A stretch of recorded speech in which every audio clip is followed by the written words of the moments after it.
It's in our schools, it's in our homes, it's at our coffee shops, and it's on our minds constantly. Homework, and it's deadly.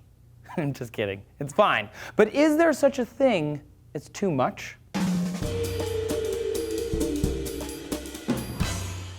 Hey everybody, Trace here for DNews. Homework is something that we've all been assigned. Even Harry Potter had tons of homework. But sadly for us, science muggles here, Hermione is not going to be able to help us out, which is actually better, it turns out. In the early 1900s, homework was part and parcel to creating a disciplined mind, or that was the theory. Then in the 1940s, that changed and it was kind of seen as superfluous. And then in the 1950s, the Soviets kicked off the space race with the launch of Sputnik, and homework was back on the table, quite literally. As homework's relevance ebbs and flows, new research from the American Psychological Association has planted its flag right in the middle of this debate, finding the benefits of homework are real unless it's over-assigned. Surveying and studying 7,700 students, the APA determined students spend between 1 and 2 hours on homework for all their subjects. If the teacher assigned a moderate amount of homework systematically with strategy, the students would do better on assessments in math and science. They also did better if they did the work on their own. So back off, Hermione.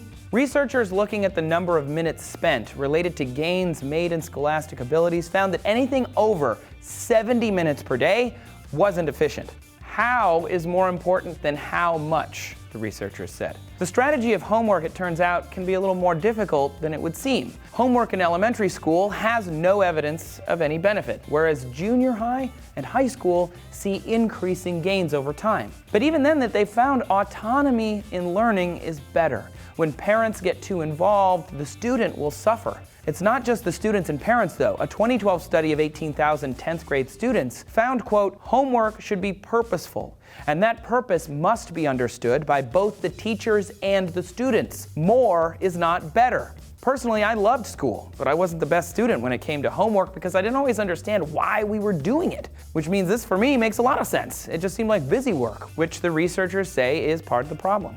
On top of that, everyone learns differently. Standardized tests and letter grades aren't the best for everyone. This is true, we've talked about it before. And for people with ADHD like me, it can be very difficult to sit down and read a textbook for hours at a time. Research shows studying also benefits from changing locations, trying out different strategies to learn different topics. Even sleep will help us to learn. Psychological Science and the Public Interest ranked 10 different forms and tactics for learning. The best was practice testing and distributed practice. Distributed practice involves revisiting topics 10 to 20% of the time that you want to be able to recall it. If you want to remember something for a week, study the topic once every 12 to 24 hours apart. Practice tests involve testing your own knowledge. Most people use these. Sure, you can have a pre-created test, but actually it's better to make your own practice questions while studying and then come back to those later. Flashcards are a great example of practice testing. The worst ways to recall long-term critical thinking information: summarization,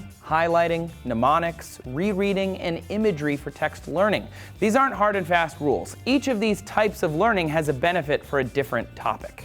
Our brains are made of meat, remember. We're better at remembering some things than others because of our evolution. We needed to learn game paths and safe havens, or which bush had the most tasty, juicy berries. Simply assigning reams of rote memorization or repetitive problem solving isn't going to work for every one of those types of brains. Experiences, or revisiting topics days or even weeks later, can help recall. Homework is an important part of an overall learning strategy, just like knowing yourself and how you learn.